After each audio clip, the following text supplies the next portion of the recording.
Salve, muito boa noite. Queria agradecer aqui ao padre Reginaldo Manzotti e ao pessoal do Evangelizar, é muito importante. E agora, aqui no Frente a Frente, vamos falar de política.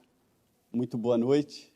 Nós estamos agora vivendo um momento muito intenso na política, né? Um governo novo, com 45 dias, ainda não veio a público dizer exatamente o que quer, e um momento também que o Congresso está distribuindo, né, o poder. E onde há poder, há disputa.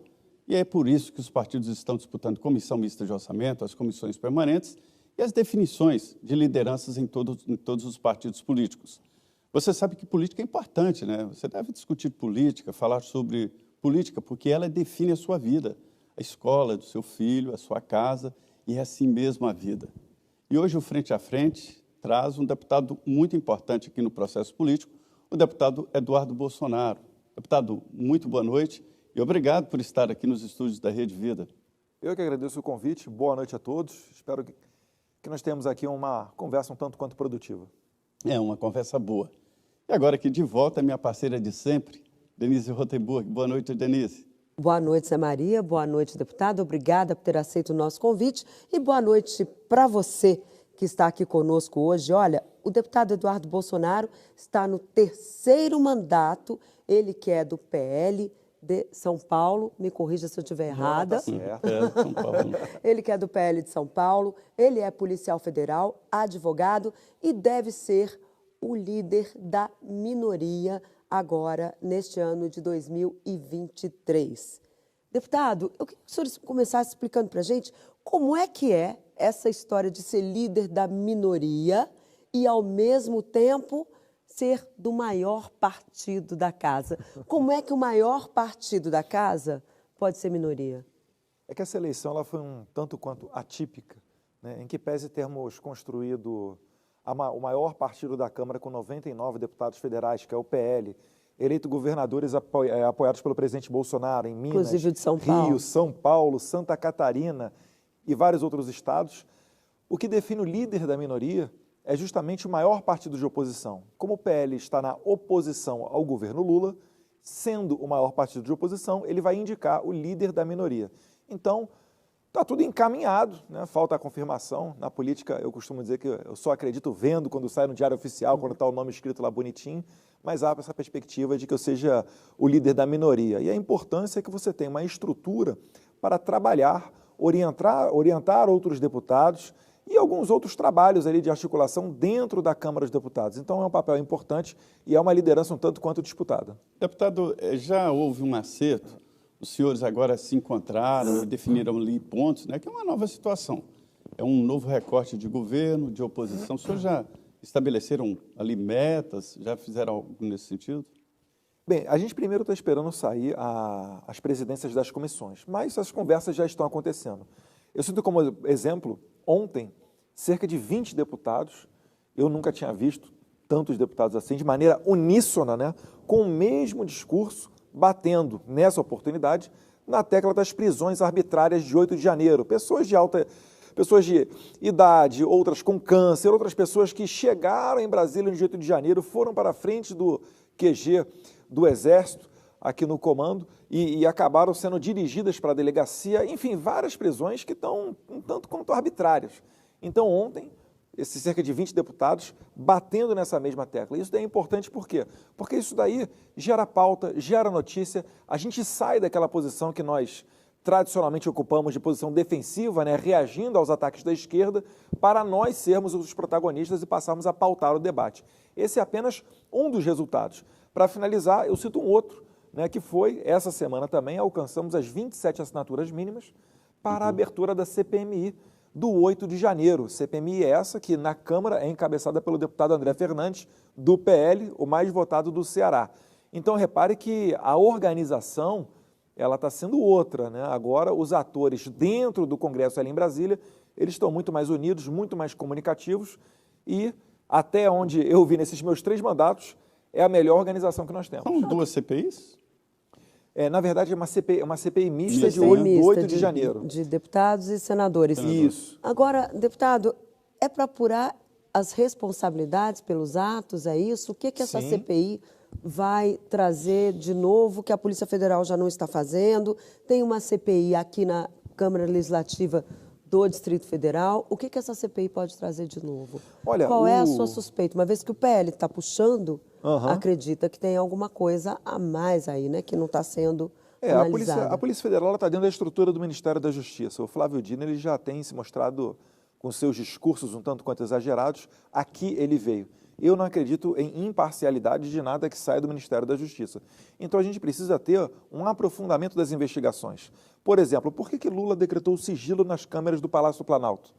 Se foram atos antidemocráticos, uma violência, né, algo absurdo para a democracia, eles deveriam ser os principais interessados em trazer à tona todos os fatos. Então esse tipo de situação, Denise, é o que nos obriga, né, enquanto oposição, a querer a instalação dessa CPI, para realmente apurar e não permitir que o PT traga à tona, traga aos televisores da sua casa apenas imagens que interessam a eles, como, por exemplo, o vazamento daquela imagem daquele cara lá jogando o relógio no chão com a camisa do Bolsonaro, que eu acho muito suspeito, né? Porque se você tem uma invasão, Denise, você tem várias pessoas entrando e o quebra-quebra generalizado, outros abrindo live, outros filmando, e nessa ocasião só tinha a câmera do Palácio do Planalto, com só esse sujeito ali, livre, leve e solto, com uma camisa do Bolsonaro, e já começam a surgir, né, outras análises, inclusive levando em consideração o horário em que aquele relógio estava, né, ele estava marcando um horário que era mais cedo. Mas o relógio a gente já sabe que ele não funciona há muito tempo. Ele estava faltando uma peça e eles não conseguiam, era uma peça que tinha que vir da França e que aí eles preferiram não deixar o relógio. Vamos trazer à tona Mas a CPI pode requisitar as imagens, né? Pode. Mas o ideal é que a gente traga à tona, porque uma CPI ela produz documentos oficiais. Ela dá a oportunidade da população conseguir acompanhar toda a investigação. Eu acho que isso daí é importante. E também para separar o joio do trigo. A gente não está querendo privilégio e limpar a barra de ninguém, não. Aqueles que sejam responsáveis por um quebra-quebra e etc., serão julgados à luz da lei. Aqueles que nem sequer passaram perto não são merecedores de punição. Pois é, deputado, eu acostumei a acompanhar aqui muitas manifestações. Eu levei muito spray de pimenta no olho. E ali foi diferente. A impressão que eu fiquei foi de que foram para quebrar. Na Câmara dos Deputados eu já presenciei, já fui junto ali acompanhando, cobrindo, né, várias manifestações parecidas, uma das que mais fortes eu me lembro, dos policiais. As portas eram quebradas, não intencionalmente, mas por empurrar, por pressão. E ali não, aconteceu algo muito estranho. O que os senhores já apuraram aí sobre essa situação? Quem eram?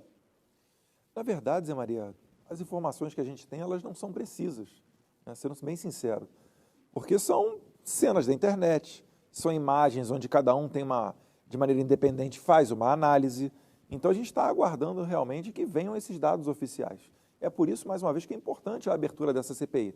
Agora, de fato, a gente tem que destacar que não é do perfil das manifestações de apoiadores do presidente esse tipo de conduta. Eu vi aqui a esplanada lotada. Agora, não corre o risco. A gente bate no peito para dizer, tiramos a presidente Dilma na ocasião do impeachment sem quebrar uma janela. Era até comum você ver os manifestantes tirando foto com os policiais militares. Era um dia de tranquilidade para a polícia quando tinha 2, 3 milhões de pessoas na Avenida Paulista. E realmente você vê algumas imagens desses atos de 8 de janeiro, inclusive de pessoas retirando outras que estavam fazendo quebra-quebra, acusando de serem infiltrados dentro daquele movimento. Pois é, mas não corre risco de ser um tiro no pé do bolsonarismo, essa CPI, uma vez que a gente tem pessoas presas ali que já foram ligadas ao presidente. Enfim, como é que fica isso? Mas, Denise, porque pode ter um misto ali, né? Mas apura-se a responsabilidade de cada um. A gente não está querendo fugir da responsabilidade, né? Que seja apurado. Até porque é o seguinte, como é que fica o nosso discurso? A gente vai ficar igual o PT. Quando o quebra-quebra é a favor da gente, é o pessoal lá de verde e amarelo, a gente vai passar a mão na cabeça. Se o quebra-quebra for o pessoal de vermelho, aí a gente vai exigir a lei. Não, a gente tem que manter o discurso da lei sendo aplicada para todos eles. Todo mundo. Inclusive, a gente vem de O manifestações. PT não queria assinar. O governo não quer assinar a CPI. Não, eles não estão assinando. Eles discursam, fazem um discurso na tribuna, a gente fala, está aqui a lista, assina. Aí o deputado desce e não assina a lista para a CPI. Pois mas será por que o governo... Geralmente o governo não gosta de CPI. Provoca mesmo um certo insegurança, né? tem aquela história de CPI começa, a gente não sabe quando termina, mas esse é um caso específico. E principalmente para, como o senhor disse, separar exatamente o que cada um fez. Não se pode fazer uma justiça abaciadas, como dizem os juristas, né? Com certeza, Zé. Mais uma vez, a gente não quer privilégio, a gente quer a aplicação da lei. Eu, no meu discurso, inclusive, falei, né, que se fossem pessoas que estivessem traficando drogas, traficando armas, elas provavelmente já estariam soltas, respondendo em liberdade, que é a regra do nosso processo criminal. Só que essas daí, né, tem ali, até inclusive parente de artista famoso, eu não vou falar aqui o nome, pessoas de idade que estão presas ali, e certamente, se fosse um crime comum, ou se fosse um crime violento na sociedade, muito provavelmente já estariam soltas. Eu fiquei sabendo que eles vão pegar pesado com relação ao dinheiro, viu? A cobrança de ali 20 a 30 milhões e tirar todo esse dinheiro desse pessoal. Tem que apurar ali as responsabilidades. Agora, realmente foi algo inesperado. Uma coisa é você, por exemplo, pessoas que estariam financiando, né, ajudando a manutenção do acampamento com comida e etc., em frente ao QG, numa manifestação pacífica. Difícil você conseguir ter o nexo causal e relacionar essas pessoas estavam dando dinheiro para quebrar as estruturas das praças dos três poderes. Eu não vejo nexo nisso. Né? Até porque para quebrar você não precisa de nada. Vai lá com o seu corpo mesmo, você consegue jogar tudo no chão, enfim, virar a mesa e etc. Eu acho que pode ser temerário para dar margem a uma perseguição maior ainda ao espectro dos conservadores. Isso daí a gente tem que tomar cuidado. Agora, tem que se expor e ser feita uma investigação decente, não uma investigação padrão Flávio Dino. Agora, deputado, o que se justifica um acampamento que no início era para impedir a posse do presidente Lula e tentar fazer ali uma recontagem de votos, alguma coisa nesse sentido? O objetivo não era impedir a posse. Mas aí depois ele continuou o acampamento, ou seja, Lula toma posse, tem aquela festa do dia 1º e o acampamento continua lá para quê? Olha, Denise, eu não estava no acampamento, né, mas eu entendo que são pessoas que estão revoltadas. Por quê? Porque se todo o poder emana do povo, as estruturas de Estado têm que servir ao povo e não o contrário. Não é o povo que tem que confiar cegamente no TSE. É o TSE que tem que responder perguntas simples. O pessoal estava exigindo código-fonte. Olha que oportunidade fácil para o TSE dar o código-fonte e falar que aquilo ali era um bando de lunático. Só que não. Preferiu optar pelo quê? Por censurar, por prender, coibir, ameaçar. E aí realmente aconteceu uma escalada que ninguém gostaria. Mas, né, o que custava o TSE ter um processo transparente? E nós alertávamos ano antes, quando tentávamos colocar mais uma vez, porque o voto impresso já foi aprovado, pelo menos em outras 2 ou 3 oportunidades no Congresso, e o STF sempre declara inconstitucional. Em 2017, disse que era inconstitucional porque o argumento da PGR à época, Raquel Dodge, foi acatado, dizendo que a impressora poderia travar na hora de imprimir o voto e o mesário que viesse a ajudar o eleitor veria em quem a pessoa estava votando. Eu falo, meu Deus do céu, e se a tela do computador travar, congelar? Será que essa é uma hipótese tão absurda assim? Então não tem um argumento razoável para isso. E aí foram, né? Além disso, a questão do código-fonte, depois a eleição da maneira que foi dada, Bolsonaro teve cerca aí de 50 a 150 mil menos inserções em rádios. No começo, né, o Bolsonaro não poderia chamar o Lula de corrupto, o Lula podia chamar o Bolsonaro de genocida, e assim por diante, numa eleição que, se você deixar de lado até a questão da fraude nas urnas, se você for olhar para como o TSE conduziu o processo eleitoral, é difícil você dizer que foi imparcial. Né? E isso daí gera revolta nas pessoas. Eu entendo que esse debate é até mais importante do que a história das urnas, que é a condução do processo. Isso é um debate muito importante. E é muito difícil de fazer qualquer tipo de correção. Trata-se da justiça eleitoral que está funcionando até hoje. Ontem mesmo, o próprio TSE incluiu ali no processo contra o ex-presidente Bolsonaro uma minuta de um golpe que foi encontrada na casa de um ex-ministro. Quer dizer, o processo continua. O objetivo, o senhor desconfia? Eu acho que está sendo armada aí a cama de gato para tentar tornar o Bolsonaro inelegível. Dificilmente você você foge dessa interpretação. O presidente Valdemar da Costa Neto, do PL, ele deu uma resposta boa sobre isso, né? Falando que, olha, nos eventos que eu participo, as pessoas vão me dando papel. Isso é uma verdade, né? Qualquer evento que eu faça no final, que normalmente faz uma sessão de fotos, que são apoiadores nossos, você recebe vários papéis. O senhor teve acesso a essa minuta? O senhor conhece ela? Não O senhor tive chegou a acesso, ver? não conheço. Agora, Anderson Torres é seu amigo, né? Trabalhou com o senhor na Polícia Federal. Sim, sim, sim. Como é que o senhor avalia a atuação dele nesse processo? Ou seja, primeiro teve aqueles atos ali, para mim, ele deu um azar aqueles atos de incrível. 12 de dezembro, né, no dia da diplomação do presidente Lula, em que tivemos ônibus queimados, carros incendiados, teve aquela confusão no centro de Brasília, próximo à sede da Polícia Federal. Ele estava num restaurante, ele ainda era ministro da Justiça, e lá no restaurante ele ficou. E depois da posse, no dia 8 de janeiro, ele estava fora do país. E a acusação que pesa contra ele é que ele desmontou o que estava previsto para a posse e que funcionou e viajou de férias. Como é que o senhor avalia a atuação dele enquanto secretário de Segurança do DF, o senhor que é um policial federal, um advogado, uma pessoa que é muito atenta a essas questões de segurança? Eu acho que ele deu azar. Se você parar para ver, ele teve a mesma conduta que o Flávio Dino, ministro da Justiça, teve e estando em Brasília. Qual é a diferença? O Flávio Dino ali, ele praticamente fez a mesma coisa, né? Não tomou atitude nenhuma. Muitos também dizem, e aí mais uma vez eu reforço a necessidade da CPMI, que a ABIN chegou a alertar o Ministério da Justiça com relação à possibilidade desse quebra-quebra ou desses atos mais violentos.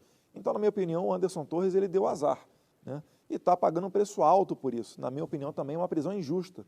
Você sabe onde é que ele mora, você sabe onde é que ele trabalha. Uma pessoa nessa situação, no máximo, estaria cumprindo ali uma tornozeleira eletrônica enquanto responde ao processo, mas não preso. Ok.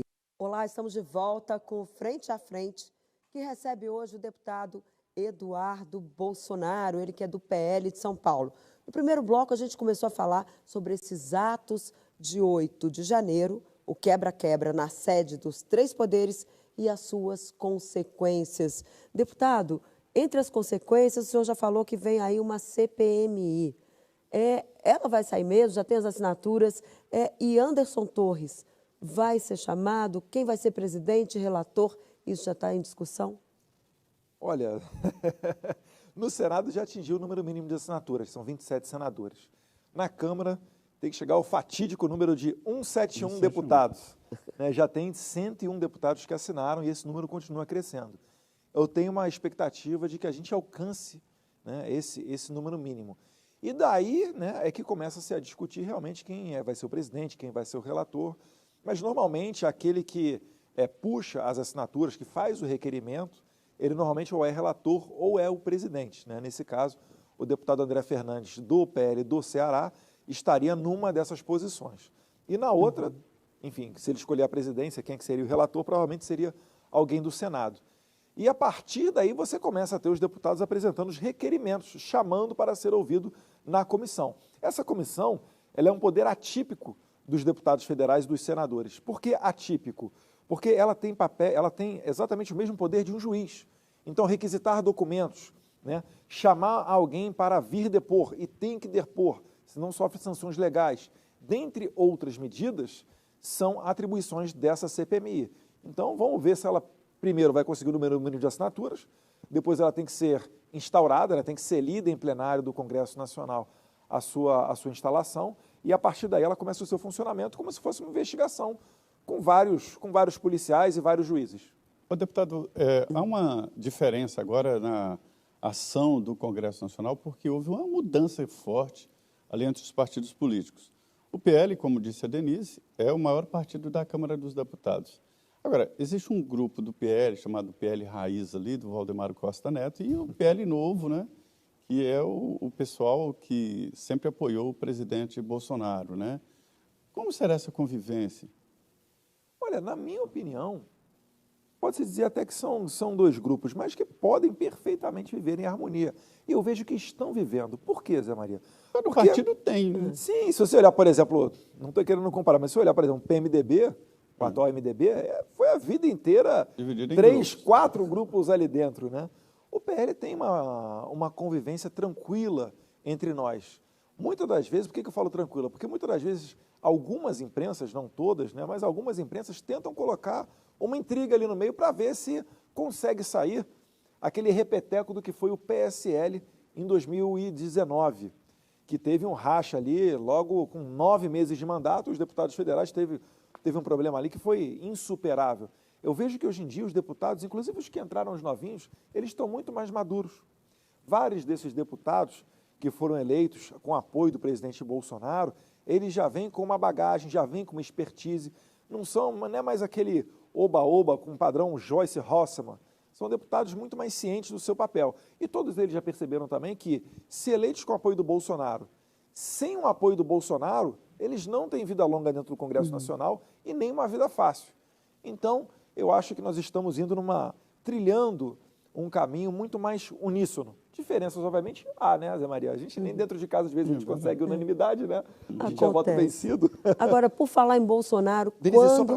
desculpa, claro, só claro. para abrir o parênteses aqui para finalizar, né, inclusive hoje o deputado Marcos Polon, ele angariou várias assinaturas, inclusive com a minha, e vários outros deputados, ditos assim, mais conectados ao presidente Bolsonaro, em apoio ao líder Altineu, que é alguém, vamos dizer assim, do PL raiz, como o senhor falou.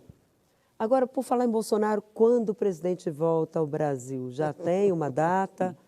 Olha, não tem data. Eu fiquei sabendo numa entrevista que ele deu uma declaração dizendo que provavelmente em março exatamente, para o Wall Street Journal. Agora, é março mesmo? O senhor deve estar sabendo, óbvio, né?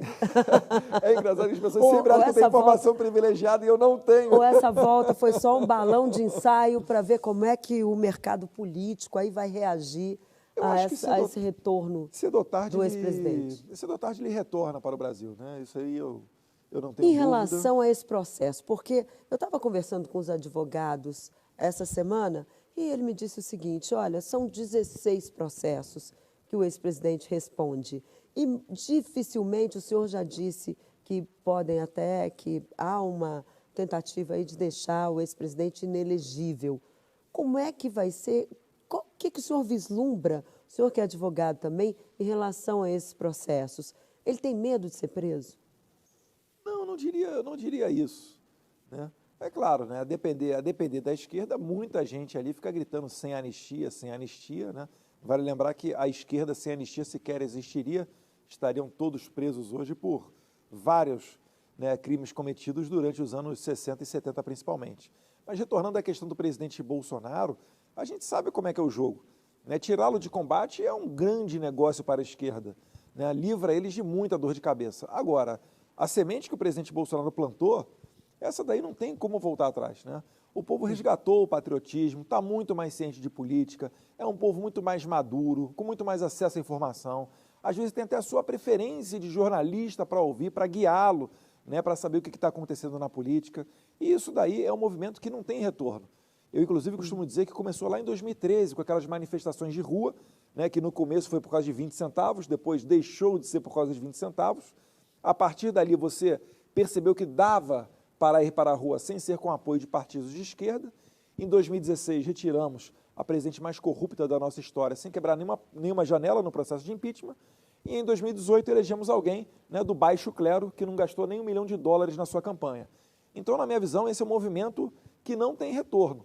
E finalizo dizendo que em 2022, a base do presidente Bolsonaro dentro do Congresso Nacional aumentou ainda mais, sendo ele o responsável maior pelo PL ser o maior partido hoje da Câmara dos Deputados. Pois é, hoje existe uma dúvida, ou no mínimo um debate, sobre a capacidade desse grupo e do ex-presidente Bolsonaro em liderar a oposição no Brasil.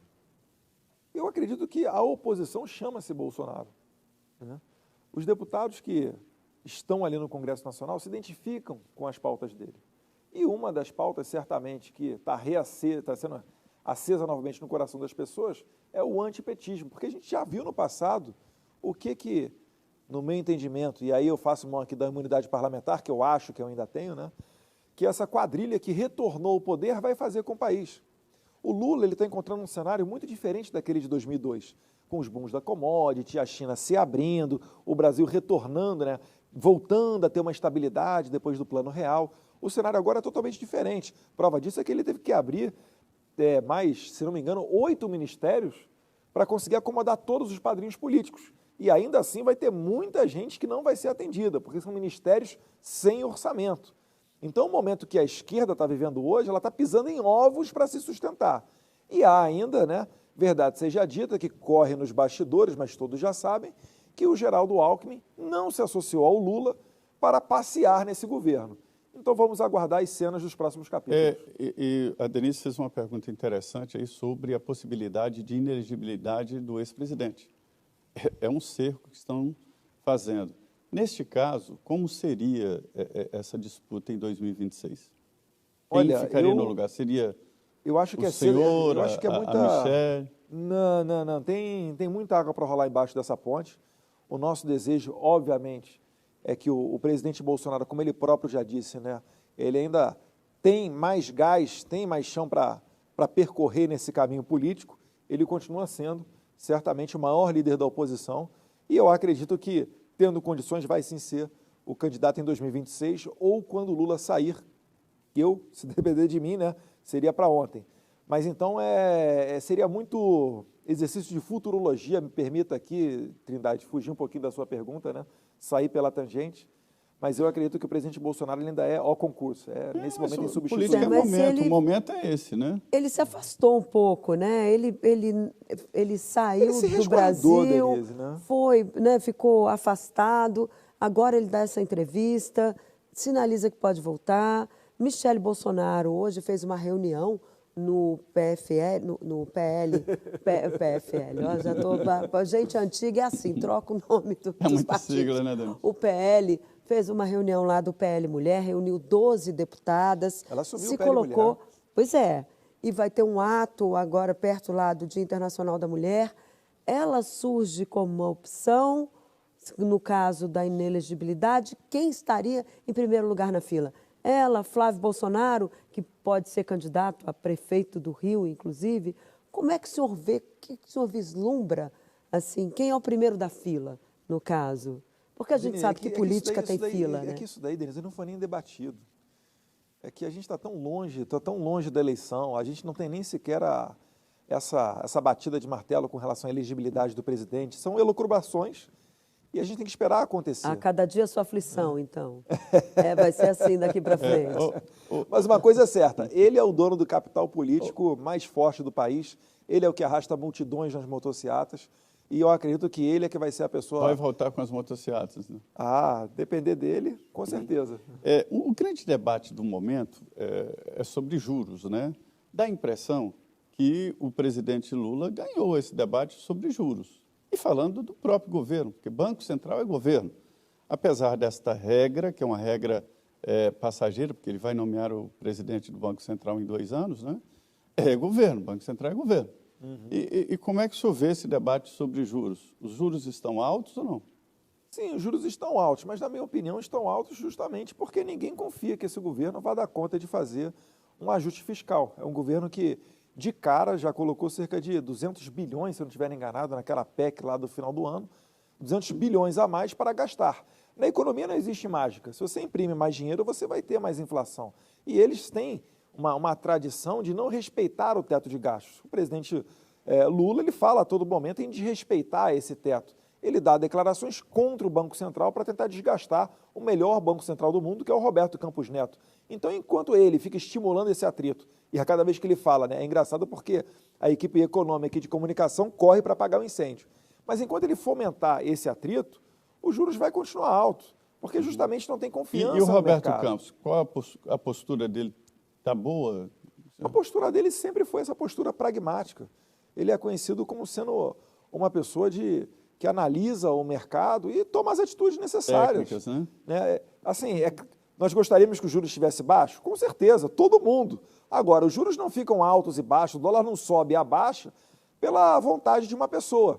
Ou melhor, pelo contrário, a Dilma no passado tentou na canetada baixar os juros, deu o problema que deu. Jogou o Brasil na pior crise da história da sua república. Então, o Roberto Campos Neto ele é uma pessoa proba, é uma pessoa que tem a confiança do mercado e continua dirigindo ali o Banco Central de maneira independente, que foi assim que o Congresso Nacional aprovou a lei do Banco Central Independente, né, seguindo as diretrizes de Paulo Guedes. E graças a Deus que é, porque senão estaria alguém do padrão Fernando Haddad hoje lá no Banco Central. E aí pode ter certeza que o Brasil estaria ladeira abaixo ainda mais rápido. O senhor vê algum risco para a independência do Banco Central? Não, eu acredito que o PT ele vai tentar balançar o Roberto Campos Neto para tentar tirá-lo. Eu não tenho visto isso surtir muito efeito. Eu também não. Nos bastidores nem nos bastidores mais próximos fala Mas aí disso. que tá. O que eu acho? Eu acho que eles já estão armando a própria narrativa do insucesso, do fracasso econômico deles. Quando vier a inflação, quando vier... E eles são experts nisso, né, em jogar a culpa nos outros. Quando vier um cenário de crise econômica, eles vão dizer, olha, lá atrás eu avisei, tinha que ter trocado o Roberto Campos Neto do Banco Central e patati e patatá.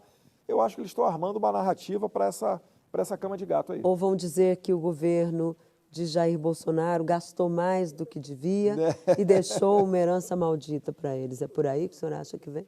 Mas isso daí é muita... Eles têm que fazer um exercício mental muito forte, né, Denise? Porque o presidente Bolsonaro, em que pese ter passado por uma pandemia, o início da guerra na Ucrânia, a maior estiagem dos últimos 90 anos, dentre uma série de outros fatores, Brumadinho, que chegou a afetar o PIB em 2019 brasileiro, em que pese tudo isso, ainda, depois de não sei quantos anos aí, foi o primeiro governo que deixou mais dinheiro em cofre quando saiu do que quando entrou no governo lá em 2019. Eu acredito que eles vão ter muita dificuldade para fazer essa narrativa acontecer. Agora, que eles vão tentar, a gente sabe que eles vão tentar, porque sem mentira a esquerda não é nada. Logo depois da eleição, depois da conclusão da eleição, eu estive com o ex-presidente, né, Jair Bolsonaro, presidente Bolsonaro, e senti que ele ficou bastante chocado, né, com o resultado. Os senhores não estavam, ninguém está preparado para uma derrota, né, mas na visão dos senhores não tinha que, na verdade, essa possibilidade? Eu achava que ele ganharia, né? A única preocupação que nós tínhamos era com relação realmente a esse sistema eleitoral, sendo bem sincero, porque foi colocado muita força para que não tivesse sido dado transparência. Eu não consigo entender como que o voto impresso ou uma contagem pública dos votos pode fazer tão mal a um sistema eleitoral, né? A democracia, ela tem que... O sistema eleitoral ele tem que ser tão simples quanto necessário para que aquele analfabeto que vai votar entenda como é que é o processo, para ele se sentir parte do processo. Senão ele fica desestimulado a ir votar. Ele aperta lá a maquininha, o botão na maquininha, depois reza para que o voto dele seja contado de maneira correta em Brasília. Então, essa preocupação sempre teve. Nós botamos muita energia na transparência, no aperfeiçoamento do sistema. Não é ser contra o voto eletrônico, não. O voto pode ser até na pedra. Agora, por que não ser igual às urnas de quinta geração do Paraguai, que já tem essa impressão, que já tem uma maneira mais confiável de contagem? Então, é simplesmente isso. Agora, quando aconteceu, óbvio que foi desagradável. Havia ou não um projeto de golpe? O quê? Do nosso lado? Claro que não. Não tem projeto de golpe. Se fosse para dar golpe, eu acho engraçado, porque assim, se fosse para dar golpe, como é que o presidente Bolsonaro passou 4 anos no poder, com tanto de militares no ministério, e esse golpe não saiu? Foi pelo contrário, né? O presidente Bolsonaro, que a todo momento tomava golpe, quando principalmente o judiciário invadia as competências do executivo. Falava muito de liberdade, né? Agora o senhor chegou a dizer certa vez que bastaria um cabo e um tanque um cabo soldado para tomar o Supremo Tribunal Federal. O senhor se arrepende dessa frase? Como é que vai ser aí uma tentativa do bolsonarismo de se recompor com o Supremo, se é que o bolsonarismo vai continuar? Deputado, eu pediria, Denise, para que a resposta ficasse no próximo bloco. O senhor ainda vai ganhar um tempo para pensar. Nós vamos agora um intervalo, 2 minutos, estaremos de volta. É um tempo bom para pensar, né? Sai daí não, vamos continuar aqui. Nós estamos hoje aqui no Frente a Frente, diretamente de Brasília, entrevistando o deputado Eduardo Bolsonaro, do PL de São Paulo, 3º mandato, e passou por uma experiência muito forte de ser filho do presidente da República. Olha, isso é um peso danado. E no caso dele, além de ser filho do presidente da República, deputado federal, ou seja, o gabinete dele era o mais frequentado. Para falar com ele, eu ficava meio dia lá tentando uma vaga. Mas, deputada, a Denise fez uma pergunta no final do bloco anterior sobre aquela sua fala para fechar o Supremo. Ele não passava mais do que um jipe, um cabo e um soldado. Como é que foi essa história?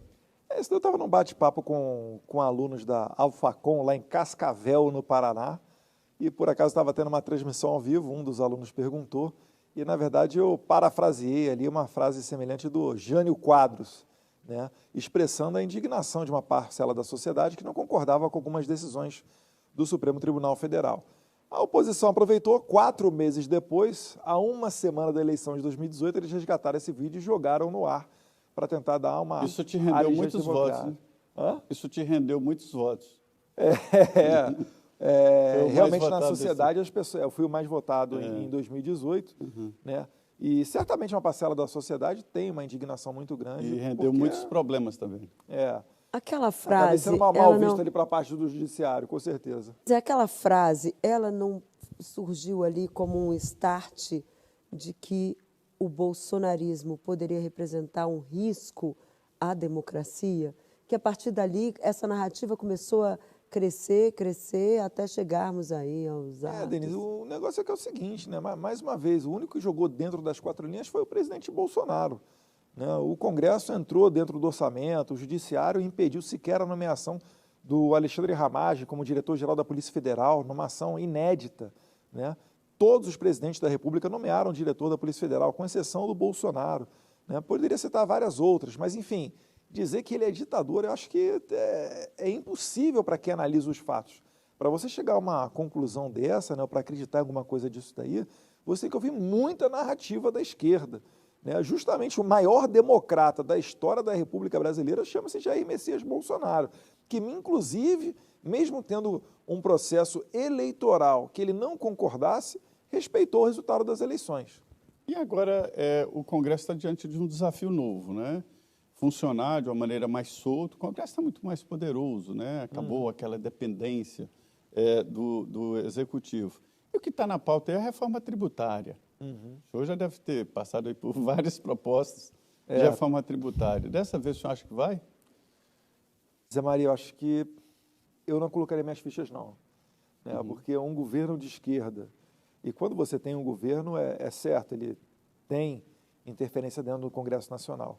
Um governo de esquerda, eu não vejo ele fazendo uma reforma tributária eficiente. Por quê? Liberal, Justamente pelo discurso deles de Estado grande, Estado interventor, aquela mentalidade de que o Estado é que deve comandar tudo. É uma mentalidade um tanto quanto antiga, né? O mundo inteiro já ultrapassou essa fase na Guerra Fria. Esse projeto do Bernardo Api não é exatamente esse conteúdo. Não, é interessante.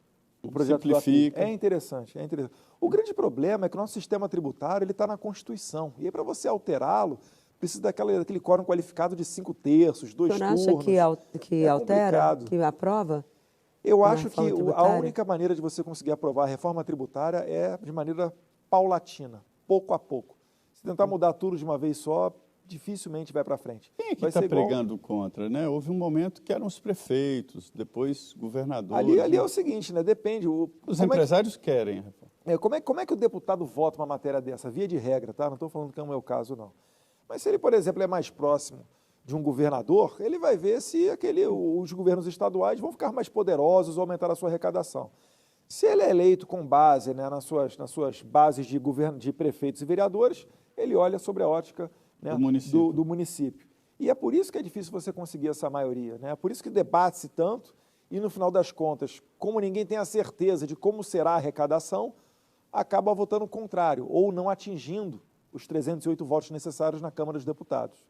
Então esse é o grande desafio. É por isso que eu falo que tem que ser aos poucos, né? Tem que ser de agora em diante para frente, né? Sem dar margem para retroagir e atingir direitos adquiridos. Então, reforma tributária é complicada. Agora, o senhor acha que, além dessa, quais são as outras pautas que a oposição vai tentar emplacar este ano? Olha, de cara eu digo, Denise, que a gente vai tentar pautar os PDLs para sustar, né, o recadastramento das armas feito pelo Flávio Dino e o decreto presidencial que revogou os decretos do presidente Bolsonaro com relação às armas de fogo. Né, isso aí causou até uma celeuma no mercado, uma confusão muito grande. Blindadoras de carro pararam de fabricar durante um determinado período, né, devido à insegurança jurídica, porque o presidente Bolsonaro ele simplificou, né, o processo para você ter uma blindadora de carros, não sendo mais exigida a burocracia do CR. O que é isso? é o certificado de registro junto ao Exército. Então, a blindadora que começou as suas atividades sem ter o CR, viu da noite para o dia essa exigência retornando, quando Lula assustou os decretos do presidente Bolsonaro. Só que agora o Exército também está proibido de emitir novos CRs. Então, essas blindadoras da noite para o dia entraram na ilegalidade. Eu estou citando só um exemplo da lambança que foi feita devido ao desconhecimento técnico do governo e a sua ânsia em desarmar o povo e dar um troco no presidente Bolsonaro, porque sabem que essa é uma pauta cara ao presidente. Agora, o presidente, só um minuto, o Arthur Lira já se comprometeu a colocar esses PDLs em votação? Não temos o comprometimento dele, mas a gente está fazendo pressão e tem articulado. Eu quero crer aí que depois do Carnaval a gente possa pautar esses projetos de decreto legislativo na Câmara e eu acredito que tem muita chance de ser aprovado na Câmara. E aí a gente vai para a segunda batalha, que é no Senado. Deputado, o senhor disse agora há pouco que o ex-governador e agora vice-presidente, ministro Geraldo Alckmin, não veio a passeio para o governo. O que o senhor quis dizer exatamente com essa expressão? É que nos bastidores do Congresso Nacional, muitos falam que ele seria o candidato preferido do chamado establishment, que são os poderosos de Brasília.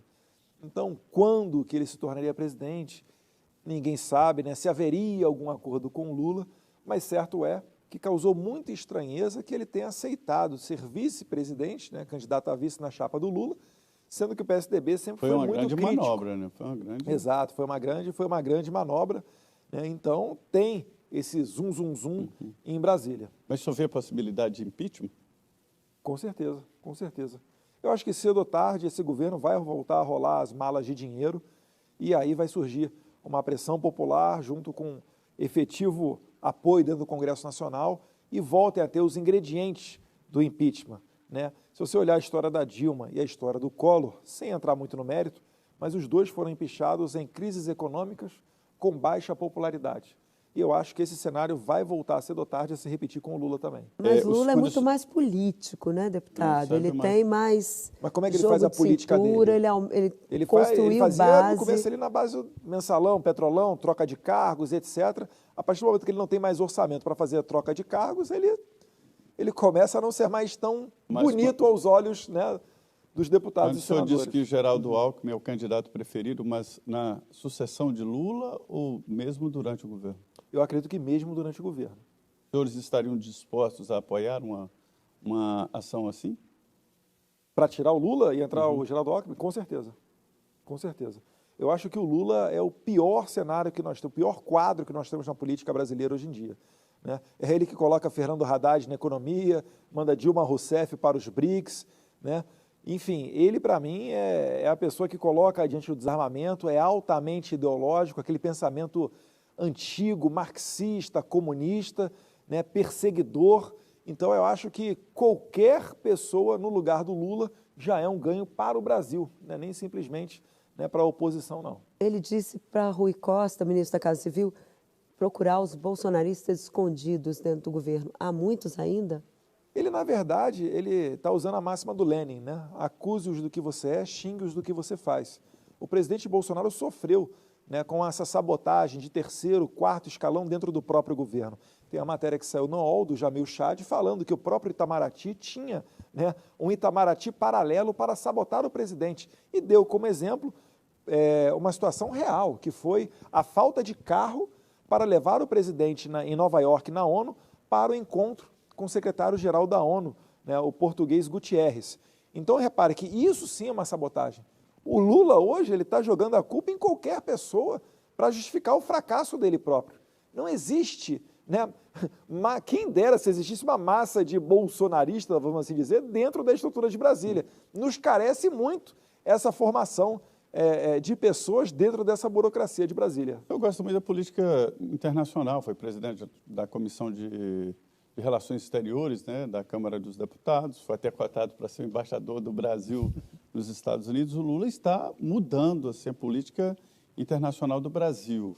E a gente vê uma certa relação ali de candidatos com Bolsonaro. A Argentina já tem um novo Bolsonaro.